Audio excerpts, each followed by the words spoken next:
Hi, everybody. This is Steve Bennett. My guest today is Katie Hagan, one of the greatest figurative realist painters of our era. Katie is a finalist, a previous finalist for the Outwin Bootcheaver Prize.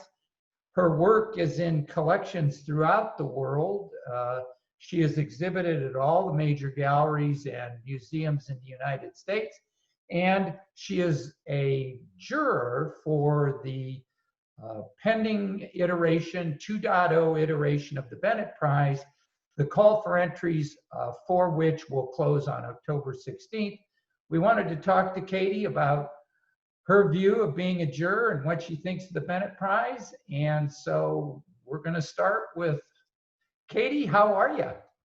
I'm great. Thanks Good. for having me. Now, we're going to explain to our viewers that you're moving into a new place. And so we get to see some of your work kind of sort of on end and in the background. You've still got boxes and packing blankets and stuff. You're excited about the new place? I am. I'll be more excited when I finally get to work and unpack the paintbrushes. It's coming, but yeah. Very cool. Very cool. So you've been a figurative realist painter for a very long time, and you're bringing your skills and talents to the Bennett Prize. Riff on the Bennett Prize for a minute for us, if you would. This video is going to be watched by a lot of contestants who are going to they want to do the Vulcan mind meld with you and figure out what kind of stuff is really exciting in your contemplation. So talk about it. Well, I think it's always something that resonates as authentic, you know, that you'll stop scrolling or you'll stop in the gallery and something just catches you. And it's for me, originality is such a weird term because, you know, all of us are influenced by other people and, you know, by other artists that we admire. But when you see something that really just strikes you as, it doesn't have to be wild or crazy original. It's just something really authentic that you can tell is, you know, that is from, I don't know, it's very hard to tell. I know what to tell you. It's the grab factor. Yeah, exactly. And that doesn't mean, you know, big, bright, bold, you know, splashy.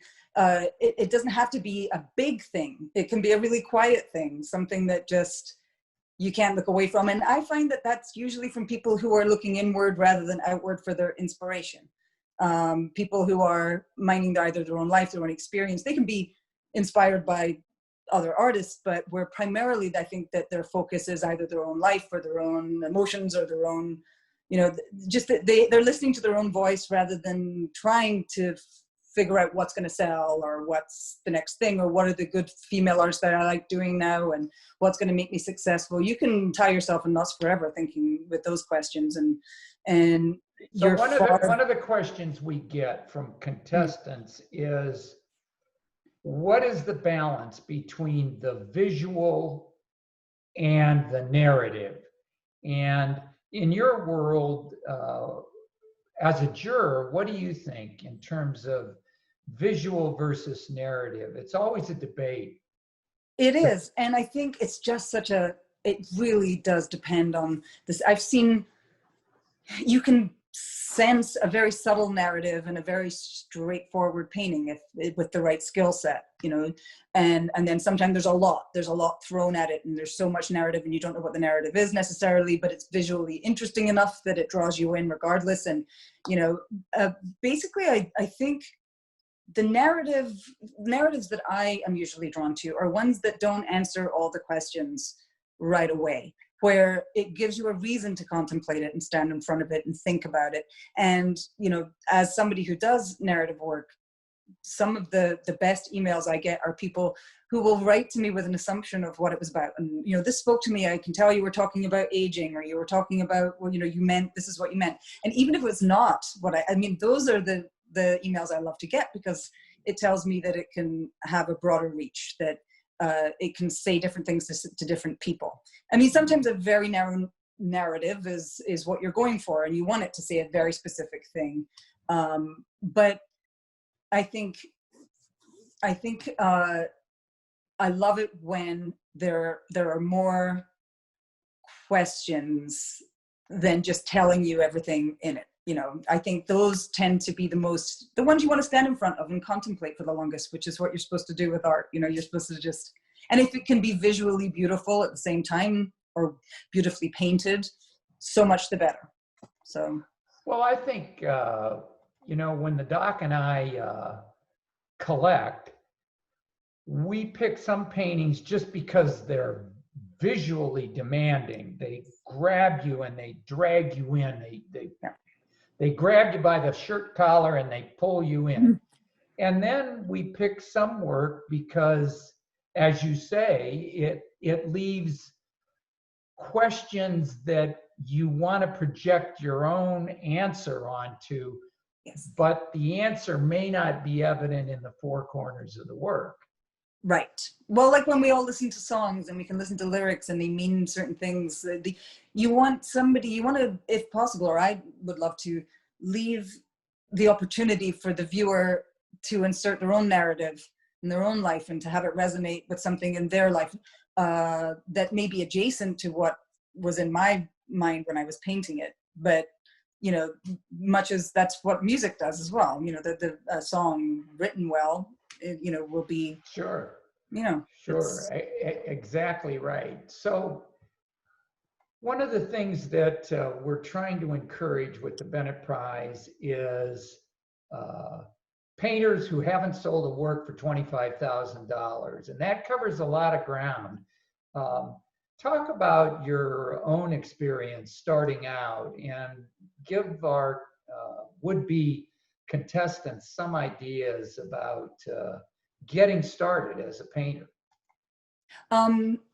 Yeah, I came to it pretty late, so I think that was in some ways a benefit, because being aware of that, I really I knew what was, I didn't have a lot of distractions in my life at the time.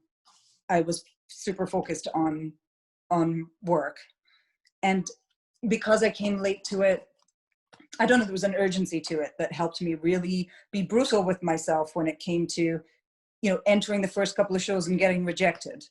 I think it's important when that happens not to not to think, oh well, I'm not either extreme, not to think I'm not good enough and I'll never be good enough, and not also to blame, oh well, it's because I'm this or because I'm that, or it's they, you know, their jury doesn't know what they're doing, they're idiots, they don't see my genius. You know, you got to be honest with yourself, and you got to just take it as an opportunity to work harder. You know, be discouraged for a couple of hours and then really honestly look at the work and say, you know, how can I make this better? What, you know, that kind of thing. And so with me, that's what I did. I got a couple of rejections early on, and just, you know, would seek out people who would give me very blunt feedback, you know. Talk about the work ethic that you applied when you were beginning. How much work should you be doing, and how much time should you be putting in, recognizing that the women who are contestants for this show may have jobs and other responsibilities? Yep. But speak to the work ethic part of it. Well, for me, I had two fairly young kids that I was, you know, that took up a lot of time. And so I found that it was easier to work at night to get my long stretches, because this is the thing about art as opposed to other jobs.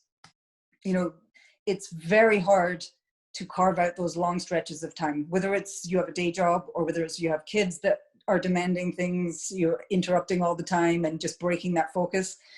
So for me, I would do some work during the day, but then once the kids were in bed finally, I would work.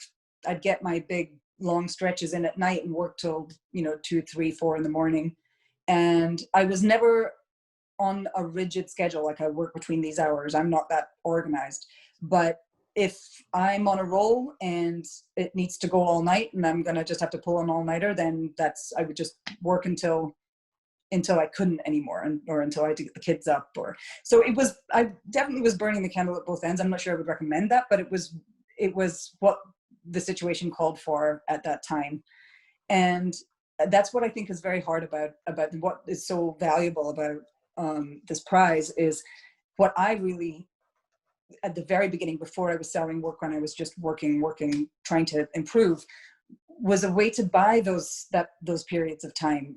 And it's not like I didn't want to get a nanny for my kids necessarily, but what I wanted was, to be able to just have enough resources so I could order in dinner for the kids, so I could keep working, just like not break focus and just keep going. So, just that little cushion so that you can, I could hire a dog walker instead of, having to constantly be going off and doing stuff. It's that kind of, that incredible difficulty that I do feel women experience, certainly mothers do, way more than men, because there is this cultural, and also we take it on ourselves, where it's hard to define how it happens, but the women do end up doing the bulk of that kind of minutia, which all added up may not seem like a huge amount of work, but when it's kind of sprinkled throughout your day, when you're just getting into something, and then, I've got to go pick the kid up, and I've got an orthodontist appointment I got to take the kid to, or I've got this, it's just this kind of endless thing. So for me, that's why nighttime became my default time to work, but for each person it will be different. But I think it kind of happens automatically. If you're forcing yourself to do it and it becomes a real chore, then I don't know, because for me it was always something I was glad to run out to the studio and get going.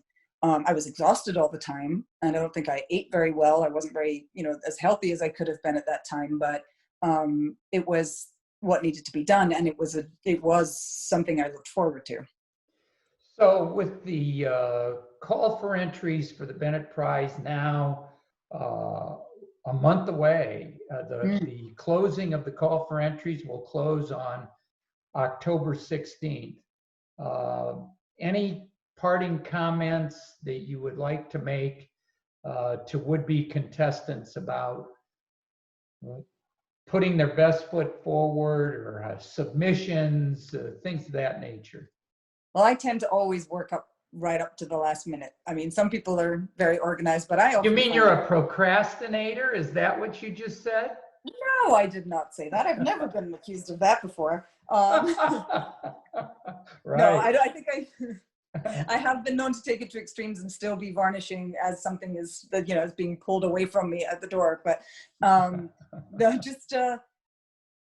if you in this last month is the time, look really super critically at the work. If there's a little part of it that's been bothering that you think, maybe I'll just, I'm not one to let something out if it's the couple of paintings in the early days that I let out of my grasp with those nagging elements. I still think about them now. They still bother me. So, I think just, go all in this last stretch, and really, dot your I's and cross your T's. Not meaning if the doc and I own any of those paintings, you're welcome to hop on an airplane and come fix them anytime you like. Although I can't say that we've ever felt that there's anything.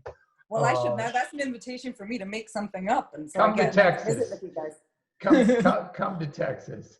So you're going to be joined with it's other than me, the jurors for the Bennett Prize 2.0 are you, Alyssa Monks, Patrick Moore, the director of the Warhol Museum, the Andy Warhol Museum in Pittsburgh, and heavy hitters. Me. We're looking forward to an excellent competition. We're very grateful to you for participating with us. You're a great painter and a great human being. We want to say thank you again for participating with us, and we look forward to seeing you when the jury starts its deliberations in November. Thank you again for being with us. Do you have any last comments before we say farewell? I'm just really looking forward to seeing it. There's a lot of excitement generated about this out there, and it's just always such a thrill to see new work, especially, you know, new female artists. It's like the last time. I think it's going to be amazing. I'm really looking forward to it. With that, it's going to be amazing. Our good friend, Katie O'Hagan. Thank you all. We're signing off now. Until next time, this is Steve Bennett on behalf of the Bennett Collection and the Bennett Prize. Thanks for joining us.